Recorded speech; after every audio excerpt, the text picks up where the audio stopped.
Hey guys, welcome to Project White Fang, where I have been defanged. 3 months into this project, or maybe 4, get it all set up, get it going.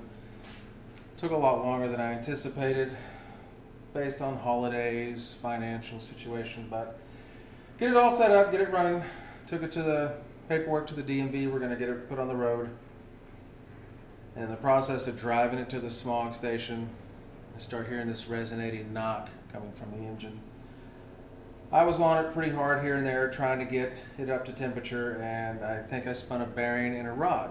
And granted, it was just a used junkyard motor, so to speak, so it wasn't that big of a loss, but now I'm going to have to pull the motor and put, either I'm going to build an engine. I was a little bummed the other day because I wanted to go get my plates that came in for White Fang.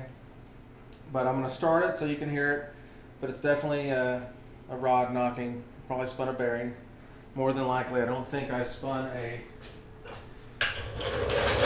crank bearing. I think I spun a rod bearing because it just gets worse and worse. But who knows? I won't know until I take it apart or what I'm going to do with this. But here, you can listen to it.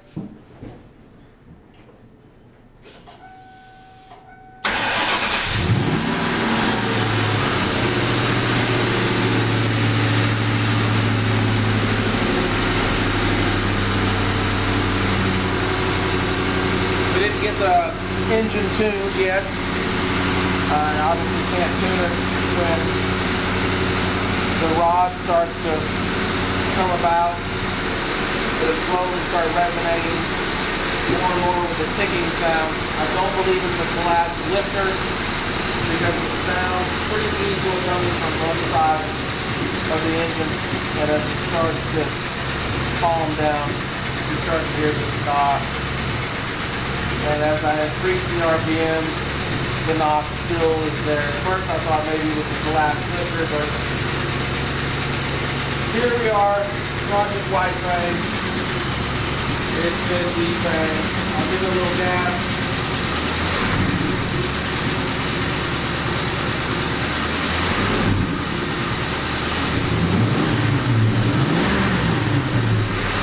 That sounds okay.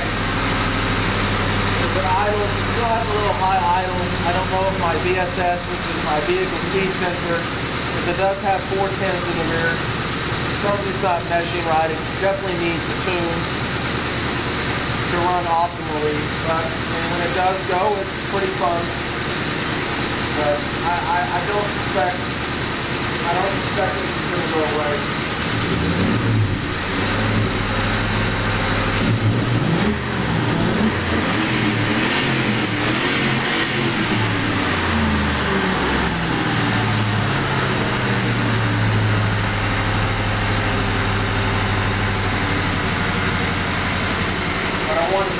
Smog station, there it goes, and it just resonates more and more. So it's a total setback.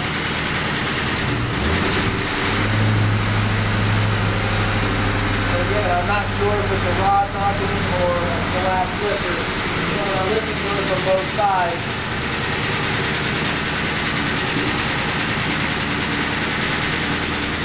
sure sounds like a rod knocker. So that's where I'm at. I got a fully engine to decide if I'm going to go fully built or I'm going to put another junkyard motor in this thing just to get it on the road. Come right back and let me build the motor.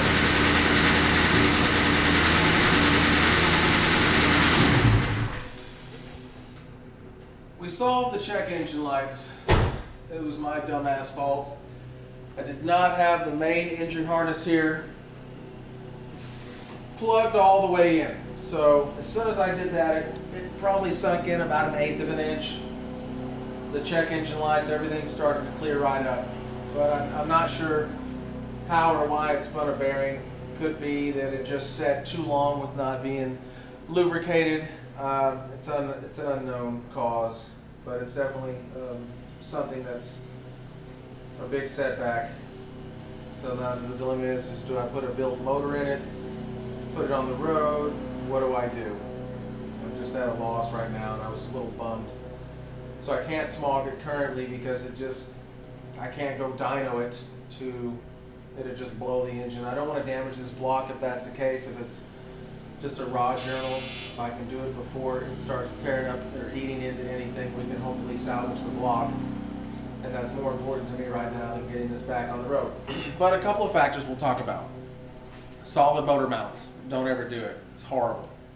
So I will change those out to regular rubber motor mounts, at least for driving on the street.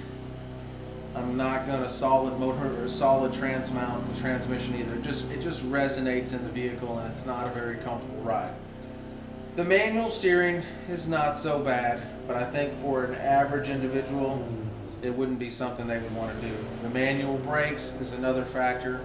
I don't have a problem stopping with them, but not everybody's going to want to get into the car and drive it like that.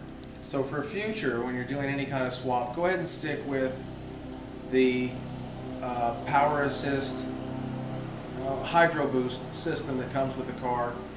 Leave the factory rack and pinion in the vehicle.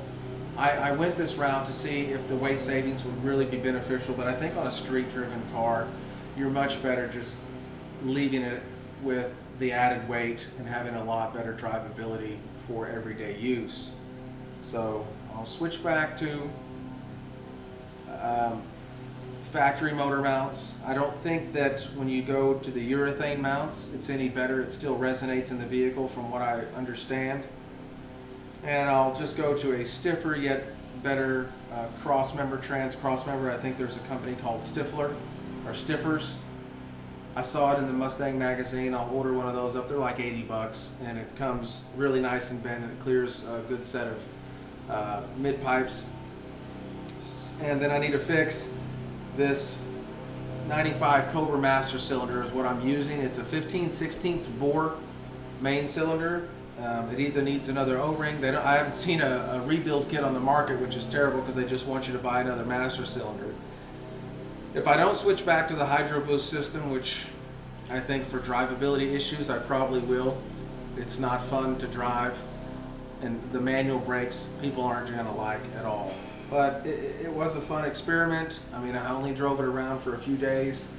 But it won't let my wife, it won't let friends, it won't let anyone else really enjoy the car and what we built here with swapping in a 4.6 versus the V6 automatic. So long story short, this engine has spun a rod. So Y-Fang's going to have to sit here a lot longer than I anticipated. And then in the process of pulling this out, determine, probably go back to factory motor mounts, may switch back to a hydro boost system. Just go pick one up at a junkyard. It can't be that expensive. Because I sold all my stuff to create this stuff, but in hindsight, it's not very, very good for an everyday use vehicle. Even though this was primarily going to be driven on the track, I thought, but you know, it's no fun. No one else can enjoy it. The suspension that we've chosen for this vehicle, I haven't really had a chance to fully test out. It seemed pretty okay for the street. It's a little stiff, but I mean, it's not something that would be uncomfortable for the average person. But the main thing is the manual steering and the manual brakes. The average person is not going to like. So for right now, my fang has been defanged with a blown rod or sorry, a spun bearing or a spun rod bearing of some sort. So I will pull this in the next couple of weeks and see what we're looking at. Until then, thanks guys for looking into the project. I think while it's in a rolling chassis, I'll go ahead and finish my roll cage and get that put in and just tie up some loose ends. And I may look to change out some electrical components and just see what I can do as money persists. So thanks for tuning in, and we'll catch y'all next time.